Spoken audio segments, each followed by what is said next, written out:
আসসালামু আলাইকুম রহমতুল্লাহি ওয়া বারাকাতুহু। সাম্প্রতিককালে বাংলাদেশে দেখা যাচ্ছে প্রবল আকারে সৌদি বিদ্বেষ জন্ম নিয়েছে বলবো না, আমি বলবো বিস্ফোরিত হয়েছে। কেননা এই যে সৌদি আরবের প্রতি এদেশের তথাকথিত কিছু আলেম সমাজের এতটা বিদ্বেষ,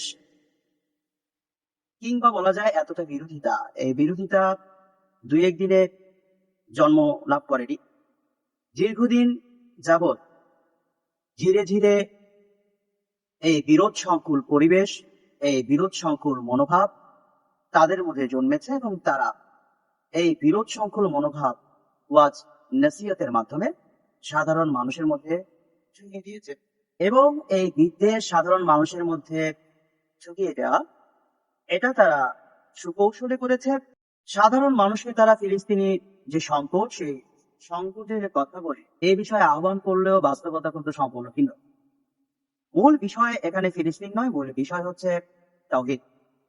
পৃথিবীতে বর্তমান পরিস্থিতিতে আপনি একটি রাষ্ট্রই পাবেন যে রাষ্ট্র সম্পূর্ণভাবে শিরক এবং বিদআত মুক্ত, এবং সেটা হচ্ছে নিঃসন্দেহে সৌদি আরব, নবী করিম সাল্লাল্লাহু আলাইহি ওয়াসাল্লামের জন্মভূমি। এবং এই বিশুদ্ধ তাওহীদই হচ্ছে এদেশের শিয়া প্রভাবিত সুন্নি আলেমদের সবচাইতে বড় সমস্যা।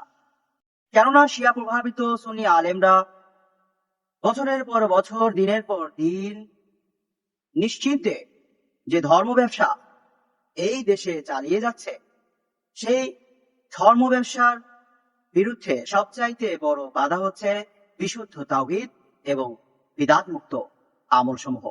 আপনি যদি সঠিক পদ্ধতিতে নবী করিম সাল্লাল্লাহু আলাইহি ওয়াসাল্লামের শেখানো পদ্ধতিতে কোনো আমল করেন, সেখানে অর্থ লেনদেন করার কোনো সুযোগ নেই। এবং আপনি যদি বিশুদ্ধ তাওহীদ চর্চা করেন, সেখানেও মানুষকে ধোঁকা দিয়ে অর্থ উপার্জনের কোনো সম্ভাবনাই নেই। অর্থ উপার্জন করতে হলে ধর্মকে ব্যবহার করে, সেক্ষেত্রে অবশ্যই আপনাকে শিরকের পথ বেছে নিতে হবে। তার সবচেয়ে বড় উদাহরণ হচ্ছে আমাদের দেশের অলিতে গলিতে মাজার সমূহ। এই মাজার সমূহ মাধ্যমে আপনি অর্থ কালেক্ট করতে পারবেন সাধারণ মানুষের অজ্ঞতার সুযোগ দিয়ে। কেননা বাংলাদেশের মানুষ, অধিকাংশ মানুষ কখনোই ইসলামকে বুঝে জেনে পড়ে শিখতে চায়নি, এবং আজ অব্দিও তারা কেবলমাত্র শুনেই ইসলাম ধর্ম শিখেছে। এবং পথভ্রষ্ট তথাকথিত শিয়া প্রভাবিত সুন্নি আলেমগণ তাদেরকে ধোঁকা দিয়েছে, ধোঁকা দিচ্ছে, এবং অদূর ভবিষ্যতেও এই ধোঁকার প্রক্রিয়া অব্যাহত থাকবে যদি না আমরা সচেতন হই। সভ্যতা অসভ্যতায় পরিণত হয়েছে, অধর্ম ধর্মের নামে পরিচালিত হচ্ছে আমাদের অঞ্চলে। আমরা ধর্মকে কেবলমাত্র একটি আনুষ্ঠানিকতা বানিয়ে রেখেছি, আর এই সুযোগেই ধর্ম ব্যবসায়ীরা প্রকৃত ধর্ম, দিন, তাওহীদ থেকে আমাদেরকে দূরে সরিয়ে রেখেছে। তো যাই হোক, এরই ধারাবাহিকতায় সম্প্রতি দেখা যাচ্ছে ইরানের প্রতি আমাদের এতটাই ভালোবাসা জাগ্রত হয়েছে শুধুমাত্র এই ভণ্ড আলেমদের বক্তব্যে প্রভাবিত হয়ে। তারা বুঝাচ্ছে সৌদি আরব ইসরায়েলের বন্ধু, সৌদি আরব আমেরিকার বন্ধু। বাস্তবতা একেবারেই ভিন্ন। ইরানের আকাঙ্ক্ষা, ইরানের ইচ্ছা খুবই উচ্চ পর্যায়ের। তারা এতটাই উচ্চ আকাঙ্ক্ষী যে তারা এই পৃথিবীতে সুপার পাওয়ার হিসেবে আবির্ভূত হতে চায়। এবং এটা হঠাৎ কোনো চাওয়া নয়, এটা সত্য। তারা প্রযুক্তিগত দিক থেকে অনেক এগিয়ে গেছে এই চাওয়ার উপর নির্ভর করে। যেখানে আমরা চেতনার বাণিজ্যে মশগুল ছিলাম, যখন আমরা সেই ভুল এবং মিথ্যা চেতনার বলি আওড়াতাম, ঠিক সে সময় একদিকে ইসরায়েল এবং আরেকদিকে ইরান টেকনোলজির দিক থেকে এগিয়ে গেছে। এবং এই টেকনোলজি আজকে আমেরিকাকে সুপার পাওয়ার করেছে। হয়তো অদূর ভবিষ্যতে ইসরায়েল কিংবা ইরানকে আমরা সুপার পাওয়ার হিসেবে দেখতে পাবো। এই দৌড়ে পিছিয়ে নেই চীনও। তারাও সুপার পাওয়ারের এই দৌড়ে নিজেদেরকে সমৃদ্ধ করেছে আধুনিক প্রযুক্তিতে। এবং বর্তমান প্রযুক্তিগত বিশ্বকে আপনি যদি শাসন করতে চান, অবশ্যই আপনাকে প্রযুক্তিগত দিক থেকে অনেক এগিয়ে যেতে হবে। এই দেশের নিরাপত্তা ব্যবস্থাকে জোরদার করা তো দূরের কথা, আমাদের নেই কোনো নিজস্ব টেকনোলজি, আমাদের নেই কোনো নিরাপত্তা বলয়। তো যাই হোক, মূল আলোচনায় আবারও ফিরে আসা যাক।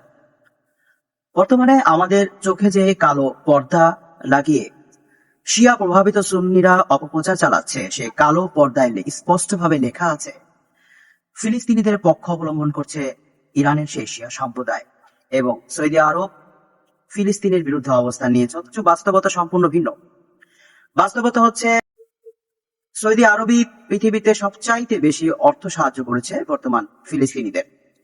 এবং এই যে বর্তমানে যে চলমান যুদ্ধ, যে যুদ্ধ যে কোনো সময়ে বিশ্ব যুদ্ধে রূপ নিতে পারে, সেই যুদ্ধ পরিস্থিতি তৈরি হওয়ার মূল পটভূমি, ইতিহাস, উদ্দেশ্য ঠিক যেইভাবে আমাদের সামনে আমাদের দেশের শিয়া প্রভাবিত সুন্নি আলেমগণ তুলে ধরেন, বাস্তবতা হচ্ছে একেবারেই ভিন্ন। যেটা বলছিলাম যে শুধুমাত্র সুপার পাওয়ার হতে চাওয়া এবং তেল বাণিজ্যের আধিপত্য নিজের হাতে নেয়া এবং মধ্যপ্রাচ্যে শিয়া শক্তিকে শক্তিশালী করাই হচ্ছে ইরানের একমাত্র উদ্দেশ্য। তাদের রয়েছে প্রবল আকারে জাতীয়তাবাদ, এবং এই জাতীয়তাবাদ আজ থেকে নয়, এই জাতীয়তাবাদ আজ থেকে অনেক বছর আগের থেকে। এবং এই জাতীয়তাবাদের উপর ভিত্তি করে তারা আজও পর্যন্ত হজরতে ওমর রাদিয়াল্লাহু তাআলা আনহুকে ঘৃণা করে থাকে। কেননা এই পারস্য সাম্রাজ্য ধ্বংস করেছিল এই হজরতে ওমর রাদিয়াল্লাহু তাআলা আনহু। তারা শুধু হজরতে ওমর রাদিয়াল্লাহু তাআলা আনহুকে নয়, আবু বকর, ওসমান রাদিয়াল্লাহু তাআলা আনহু, এমনকি আম্মাজান আয়েশা সিদ্দিকা রাদিয়াল্লাহু তাআলা আনহা, হাফসা রাদিয়াল্লাহু তাআলা আনহা, তাদের সহ অধিকাংশ সাহাবীকে তারা কাফের এবং মুরতাদ মনে করে এবং তাদেরকে মনে প্রাণে ঘৃণা করে, এবং এটাই হচ্ছে তাদের ধর্মের মূল ভিত্তি। হ্যাঁ, আমি ইরানের এই ইসনে আশারিয়া শিয়াদের কথাই বলছি, যাদের সাথে ঐক্যবদ্ধ হওয়া সৌদি আরবের পক্ষে কখনোই সম্ভব নয়। এমনকি আপনার মধ্যে যদি ন্যূনতম ধর্মভিত্তিক পড়াশোনা আপনি করে থাকেন, তাহলে আপনিও কখনো এই ইরানিদের সাথে, এই ইসনে আশারিয়া শিয়াদের সাথে ঐক্যবদ্ধ হতে পারবেন না। এবং যদি আপনি কখনোই হন, এরা অবশ্যই চূড়ান্ত পর্যায়ে গুরুত্বপূর্ণ সময়ে আপনাকে পৃষ্ঠ প্রদর্শন করবে, যেমনটা তারা করেছিল হযরতে হোসাইন রাদিয়াল্লাহু তাআলা আনহুর সাথে। এবং হোসাইন রাদিয়াল্লাহু তাআলা আনহু কারবালার ময়দানে তাদেরকে অভিশাপ দিয়েছিলেন। তিনি বলেছিলেন, ইয়া আল্লাহ, যারা আমাকে সাহায্য করার কথা বলে ডেকে নিয়ে এসে আমার সঙ্গ ত্যাগ করে আমাকে মৃত্যু মুখে ঠেলে দিত, তাদেরকে তুমি দলে দলে ডেকে। হযরতে হোসাইন রাদিয়াল্লাহু তাআলা আনহু সেদিন মাজলুম ছিলেন, এবং তার দোয়ার বদলতে আজকে এই শিয়ারা দলে দলে বিভক্ত। তারা মৌলিকভাবে তিনটি ভাগে বিভক্ত: ইসরায়েলীয়, জাইদিয়া এবং এই ইরানের যারা রয়েছে ইসনে আশারিয়া, যাদের মধ্যে প্রবল আকারে রয়েছে সাহাবী বিদ্বেষ, যাদের ধর্মের মূল ভিত্তি হচ্ছে সাহাবী বিদ্বেষ। আপনি এই ইরানের সঙ্গ নেওয়ার আগে অবশ্যই একটু যাচাই বাছাই করে নিবেন, কেননা এরা হচ্ছে ভয়ঙ্কর লেভেলের প্রতারক। পৃথিবীতে আপনি যদি খ্রিস্টানদেরকে জিজ্ঞেস করেন যে হযরত ঈসার পরে বা যিশুর পরে পৃথিবীর সর্বশ্রেষ্ঠ মানুষ কারা, তারা বলবে অবশ্যই ঈসা বা যিশুর সঙ্গী সাথীরা। আপনি যদি একজন ইহুদিকে প্রশ্ন করেন যে মোসার পরে পৃথিবীতে সর্বশ্রেষ্ঠ মানুষ কারা, তারা বলবে অবশ্যই মোসার সঙ্গী সাথীরা। অথচ এই শিয়াদেরকে যদি আপনি প্রশ্ন করেন যে পৃথিবীতে সর্বনিকৃষ্ট মানুষ কারা, তারা বলবে মুহাম্মদ সাল্লাল্লাহু আলাইহি ওয়াসাল্লামের সঙ্গী সাথীরা। নাউজুবিল্লাহ। পৃথিবীতে এমন কোন জাতি, এমন কোন ধর্ম নেই, পৃথিবীতে 5,000-এর বেশিও ধর্ম রয়েছে, সেই একমাত্র শিয়া ধর্ম ব্যতীত পৃথিবীতে অন্য কোনো ধর্ম আপনি পাবেন না যে ধর্মে সুনির্দিষ্ট কিছু ব্যক্তিবর্গকে গালি দিয়ে তারপর সেই ধর্ম গ্রহণ করতে হয়। অথচ আপনি যদি একটু গুগলে সার্চ দেন, ইউটিউবে সার্চ দেন যে কিভাবে এই ইরানের ইসনে আশারিয়া শিয়ারা অমুসলিমদেরকে কালেমা পড়িয়ে থাকে, দেখবেন যে তাদের কালেমার প্রথম অংশ হচ্ছে লা ইলাহা ইল্লাল্লাহ মুহাম্মাদুর রাসূলুল্লাহ আলী ওয়ালিউল্লাহ আবু বকর ওমর ওসমান হাফসা আয়েশা লানাতুল্লাহ নাউজুবিল্লাহ। কতটা নিকৃষ্ট ধর্ম বলে তারা রাসূল সাল্লাল্লাহু আলাইহি ওয়াসাল্লামের স্ত্রী এবং তার ভাইদেরকে গালি দিয়ে থাকেন, এবং এটা নাকি তাদের ধর্মের মূল ভিত্তি। এই মানুষগুলোর সাথে যদি সৌদি আরব একতাবদ্ধ হয়, অবশ্যই এরা পৃষ্ঠ প্রদর্শন করবে, এবং তারা একটা পর্যায়ে গিয়ে সেটার সুযোগ নিয়ে মক্কা মদিনা দখল করবে। এবং এটা তো বলার অপেক্ষাই রাখে না, তারা মক্কা মদিনা দখল করার পর সর্বপ্রথম যে কাজটি করবে সেটি হচ্ছে তারা নবী করিম সাল্লাল্লাহু আলাইহি সাল্লামের যে কবর রয়েছে, সেই কবরের পাশ থেকে হযরতে ওমর, হযরতে আবু বকরের লাশ উঠিয়ে সেটি আগুন দিয়ে জ্বালিয়ে দিবে। কেননা আজকে 1400 বছর পরেও তারা এই দুইজন মানুষের উপরে এতটাই ঘৃণা পোষণ করে রেখেছে, তার বহিঃপ্রকাশ তারা অবশ্যই অবশ্যই ঘটাবে।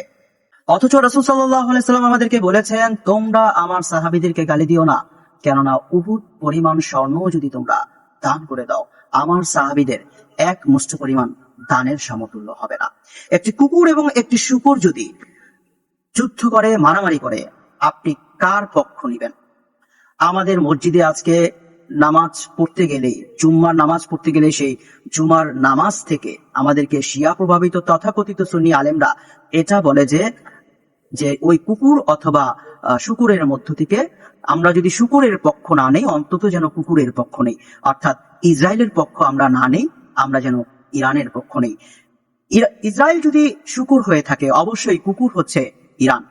এবং একজন বিচক্ষণ মুসলিম হিসেবে, একজন বিচক্ষণ মানুষ হিসেবে আমাদের এই দুইয়ের কারোরই পক্ষ নেওয়া উচিত নয়। সৌদি আরবের সাথে আমেরিকার যে সম্পর্ক রয়েছে সেটি কোনো ধর্মভিত্তিক সম্পর্ক নয়, সেটি মূলত একটি ব্যবসায়িক সম্পর্ক, তেল বাণিজ্যের সম্পর্ক। নবী করিম সাল্লাল্লাহু আলাইহি ওয়াসাল্লাম অমুসলিমদের সাথে ব্যবসা করেছেন, ইহুদিদের সাথেও ব্যবসা করেছেন। এখন কি আপনি নবী করিম সাল্লাল্লাহু আলাইহি ওয়াসাল্লামকে লানত করবেন এই জন্য? নবী করিম সাল্লাল্লাহু আলাইহি ওয়াসাল্লাম অমুসলিমদের সাথে ব্যবসা করা হারাম করেনি। যখন আমাদের মুসলিমরা, তথাকথিত মুসলিমরা মুনাফিকে পরিণত হয়, তখন আমাদের অমুসলিমদের সাথে ব্যবসা করার বিকল্প কোনো উপায় থাকে না। সৌদি আরব কার সাথে ব্যবসা করবে এটি সম্পূর্ণ তার ব্যক্তিগত বিষয়, এটি সম্পূর্ণ তাদের ব্যক্তিগত এখতিয়ার।